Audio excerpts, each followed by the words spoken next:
Good evening. Tonight we're looking at a constitutional question that's making headlines right now. Calls from some members of Congress to invoke the 25th Amendment against President Donald Trump. These calls are connected to the president's aggressive push to acquire Greenland from Denmark. But what is the 25th Amendment? How does it work? And could it actually be used to remove a sitting president? Let's break it down. The Greenland situation. First, let's understand what triggered these latest 25th Amendment discussions. President Trump has made acquiring Greenland a major policy goal. Greenland is an autonomous territory within the Kingdom of Denmark, home to about 57,000 people. It's strategically important because of its Arctic location and natural resources. The president has been very public about wanting the United States to acquire Greenland. He first mentioned this idea during his first term in office. Now he's pursuing it even more aggressively. Denmark has said clearly that Greenland is not for sale. Greenlandic officials have expressed no interest in becoming part of the United States. Despite this, President Trump has continued pushing for acquisition. Reports indicate he threatened 8 European NATO allies with tariffs, starting at 10% next month and increasing to 25% by June, unless they support his Greenland plan. He's also criticized Denmark and other European allies in very strong terms. The situation escalated dramatically when a text message from President Trump to Norway's Prime Minister was revealed. In this message, Trump connected his Greenland push to not winning the 2025 Nobel Peace Prize. He wrote, "Considering your country decided not to give me the Nobel Peace Prize for having stopped 8 wars plus, I no longer feel an obligation to think purely of peace." This message shocked many observers. It seemed to link international diplomacy to a personal grievance about a prize. However, there's an important update from today. At the World Economic Forum in Davos, Switzerland, President Trump stated for the first time that he would not use military force to acquire Greenland. He said, "I won't use force," though he insisted the United States still needs to own Greenland for national security reasons. He called it a very small ask and said he's seeking immediate negotiations with Denmark. So the situation is evolving. The president is still pursuing Greenland, but he's now ruled out military action. The Democratic response. Several Democratic lawmakers have responded to the president's Greenland campaign by calling for the 25th Amendment to be invoked. Here's who has spoken up. Senator Ed Markey of Massachusetts posted on social media, "Invoke the 25th Amendment." He did this after seeing reports of Trump's text message about the Nobel Prize. Representative Yasamin Ansari of Arizona said, "The President of the United States is extremely mentally ill, and it's putting all of our lives at risk. The 25th Amendment exists for a reason. We need to invoke it immediately."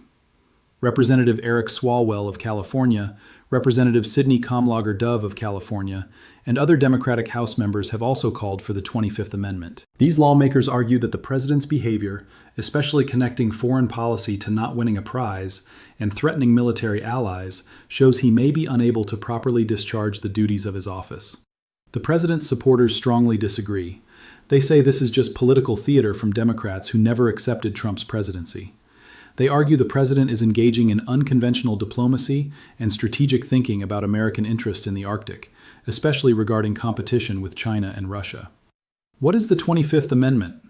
Now let's understand what the 25th Amendment actually is. It's a relatively recent addition to the Constitution. It was ratified on February 10, 1967, less than 60 years ago. The amendment was created to solve a problem that had existed since America's founding. The original Constitution said very little about what should happen if a president became unable to do the job but didn't die. The final push for the amendment came after President John F. Kennedy was assassinated in 1963. When Kennedy died, Vice President Lyndon Johnson became president. But this created a new problem. There was no vice president anymore. The vice presidency stayed empty for over a year. If something had happened to President Johnson during that time, it wasn't clear what would happen next. The 25th Amendment was designed to fix these gaps. It has 4 sections, but we're going to focus on Section 4, because that's what people mean when they talk about using the 25th Amendment to remove a president. How Section 4 works. Section 4 is the part that allows for involuntary removal of a president who cannot do the job. Here's the critical fact. Section 4 has never been invoked in American history. Not once, not ever. Let's walk through exactly how it would work. Step 1. The Vice President must agree. The Vice President must sign a written declaration saying the President is unable to discharge the powers and duties of the office. Without the Vice President's signature, Section 4 cannot be invoked at all. There's no way around this requirement. Right now, that means Vice President JD Vance would need to agree. Vance was chosen by President Trump as his running mate. He campaigned with Trump. He's been a loyal supporter. There is absolutely no public indication that Vice President Vance is considering this action. Step 2. The cabinet must agree. Along with the vice president, a majority of the cabinet must also sign the declaration. The cabinet consists of 15 department secretaries.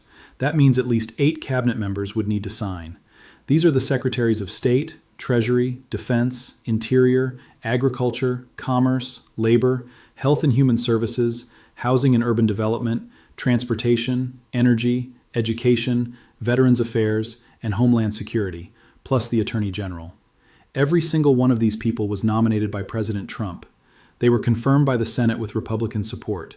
They serve at the pleasure of the President, which means he can fire them at any time. Any cabinet secretary who even discusses invoking the 25th Amendment could be immediately fired. There is no evidence that any cabinet members are considering such action. Step 3. The declaration is sent to Congress. If the Vice President and 8 cabinet members did sign a declaration, they would send it to the Speaker of the House and the President pro tempore of the Senate. The moment this declaration is transmitted, the Vice President immediately becomes acting President. The President is removed from power instantly. Step 4. The President can fight back. But here's where it gets complicated. The President doesn't have to accept this. The President can send their own written declaration to Congress saying, "I am fine, I can do my job." When the President does this, they immediately get their powers back. Step 5. The final battle. The Vice President and Cabinet can respond within 4 days saying, "No, the President still cannot do the job." At that point, Congress must assemble within 48 hours if they're not already in session. Congress then has 21 days to decide. During these 21 days, the Vice President continues serving as acting President. Here's the enormous hurdle. For the President to be permanently removed, 2/3 of both the House of Representatives and the Senate must vote that the President is unable to serve. Let that sink in. 2/3 of both houses of Congress. In the current House, with 435 members, that would require 290 votes. In the current Senate, with 100 members, that would require 67 votes. This is an even higher bar than impeachment, which only requires 2/3 of the Senate, not both chambers. And remember, no president has ever been convicted by the Senate in an impeachment trial. The political reality. Given the current makeup of Congress and how polarized American politics is, getting 2/3 of both chambers would require massive numbers of Republicans to vote to remove a Republican president. Under current political conditions, this is virtually impossible. Even if Vice President Vance and 8 cabinet members signed a declaration, which there's no sign they will, the congressional votes simply aren't there, not even close. What does inability mean? The 25th Amendment says it can be used when the President is unable to discharge the powers and duties of his office, but it doesn't define what inability means. The people who wrote the amendment, led by Senator Birch Bayh of Indiana, intended it for situations of genuine physical or mental incapacity. They were thinking of a president in a coma, a president with severe Alzheimer's disease, a president who had a debilitating stroke, a president who was kidnapped or held hostage. They looked at historical examples that showed why this was needed. President James Garfield was shot in July 1881 and lingered for nearly 3 months before dying. During this entire time, he couldn't perform any presidential duties. But Vice President Chester Arthur never assumed power. The government just drifted. President Woodrow Wilson had a severe stroke in October 1919 that left him partially paralyzed. For the last year and a half of his presidency, he was largely unable to function. His wife and doctor essentially made decisions for him in secret. The country operated without a functioning president. President Dwight Eisenhower had 3 serious health crises during his presidency: a heart attack, surgery, and a stroke. Each time raised questions about presidential power and whether the vice president should take over. The framers of the 25th Amendment wanted to prevent these situations. They did not intend it to be used when people disagreed with the president's policies or found their behavior troubling. They specifically worried about it being weaponized for political purposes. Constitutional scholars disagree on how to interpret inability. Some say it must be strictly limited to physical or severe mental incapacity, situations where the president literally cannot communicate or cannot think clearly due to a medical condition. Others argue it could include situations where a president is so detached from reality or so unable to exercise sound judgment that they cannot do the job, even without a specific medical diagnosis. This debate has never been resolved by the courts because Section 4 has never been invoked. If it were invoked, the case would almost certainly go to the Supreme Court, which would have to decide what inability means. Historical precedent with Trump. This isn't the first time the 25th Amendment has been discussed regarding President Trump. During his first term, in 2019, former FBI Acting Director Andrew McCabe revealed that discussions took place in May 2017 about whether cabinet officials might support invoking it. This was after President Trump fired FBI Director James Comey. Deputy Attorney General Rod Rosenstein reportedly raised the possibility. Rosenstein later denied he seriously proposed this. The most significant 25th Amendment discussions came after the January 6, 2021 attack on the United States Capitol.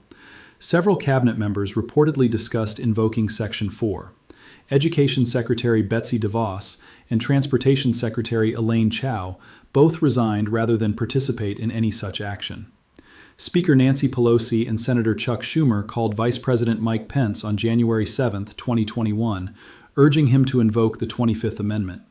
The House even passed a resolution calling on him to do so. Vice President Pence declined. He issued a letter saying he did not believe invoking the 25th Amendment was in the nation's best interest, and that it should not be used as, quote, a means of punishment or usurpation. He said it would set a terrible precedent. Instead, the House impeached President Trump for a second time. He became the only president ever impeached twice. The Senate trial happened after Trump had left office, and he was acquitted. The current reality. So where does this leave us today with the Greenland situation? The practical reality is this. The 25th Amendment is not going to be invoked. Here's why. First, Vice President JD Vance shows no sign of wanting to initiate this process. The political consequences for him would be catastrophic. His career in the Republican Party would likely be over. Second, even if Vance did act, he would need to convince at least 8 cabinet secretaries to join him. These are all Trump appointees who serve at his pleasure. Any who participated could be immediately fired. There's no evidence any are considering this. Third, even if the impossible happened and they signed a declaration, the congressional votes don't exist. Getting 290 House votes and 67 Senate votes would require dozens of Republicans to vote against a Republican president over policy disagreements. In today's polarized environment, this won't happen. Section 3, when it has been used. It's important to note that Section 3 of the 25th Amendment has been used successfully several times. Section 3 allows a president to voluntarily transfer power to the vice president temporarily. This is different from Section 4's involuntary removal. President Reagan used it in 1985 for surgery. President George W. Bush used it twice, in 2002 and 2007, for routine colonoscopies. President Biden used it in 2021, making Kamala Harris the first woman to hold presidential power, even if only for 85 minutes. These voluntary transfers work well and serve the amendment's purpose, but they're very different from Section 4. The fundamental questions. This situation raises important questions about American democracy. How do we balance accountability with stability? The 25th Amendment exists as a safeguard, but using it as a political weapon could destabilize the presidency as an institution. What happens if a president genuinely becomes unable to do the job, but has enough political support that the constitutional mechanisms can't function? The United States has multiple ways to hold presidents accountable. There's impeachment, requiring a House majority to impeach and 2/3 of the Senate to convict. There's the 25th Amendment Section 4, requiring the vice president and cabinet to initiate and 2/3 of both chambers to sustain. And ultimately, there are elections, where the American people can vote a president out of office. No president in American history has ever been removed by any of these mechanisms. Richard Nixon resigned before he could be impeached. 3 presidents have been impeached: Andrew Johnson, Bill Clinton, and Donald Trump twice, but none were convicted. No president has been removed under Section 4. Conclusion. The 25th Amendment remains what it was designed to be, a mechanism for addressing genuine presidential incapacity, particularly sudden medical emergencies. It was created to prevent the leadership vacuum that occurred when Garfield lingered for months after being shot, or when Wilson was incapacitated by stroke. Section 3 has functioned well for its intended purposes, allowing temporary transfers of power during medical procedures. But Section 4 was not designed to be an alternative to impeachment or a way to remove presidents whose policies or behavior opponents find unacceptable. The extraordinarily high bars in the amendment, requiring the vice president and cabinet to agree, then 2/3 of both houses of Congress, reflect a deliberate choice to make involuntary removal extremely difficult. The current calls to invoke the 25th Amendment over President Trump's Greenland statements must be understood in this context. Whatever you think of the president's approach, whether you see it as strategic thinking or dangerous impulsivity, the practical reality is clear. The 25th Amendment is not going to be invoked. The political will does not exist among the people who would need to act. Vice President Vance shows no interest. Cabinet members show no interest. And the congressional votes are not there even if they did act. This doesn't mean the concerns raised by critics are invalid. It doesn't mean questions about judgment and fitness are unimportant. It means the 25th Amendment is not the mechanism that will address those concerns. That leaves the other tools of democratic accountability: congressional oversight, public pressure, media scrutiny, and ultimately, elections. The 25th Amendment stands as an important safeguard in the Constitution. It's available if a true emergency of presidential incapacity occurs. But 57 years after its ratification, Section 4 remains unused. And based on the current political realities, it appears it will remain unused in this situation as well. Understanding both the amendment's purpose and its limitations is essential for realistic expectations about how our constitutional system works. The framers made removing a president extraordinarily difficult by design, whether through impeachment or the 25th Amendment. That was a deliberate choice to protect the stability of our government, even when presidents make controversial decisions. Thank you for watching.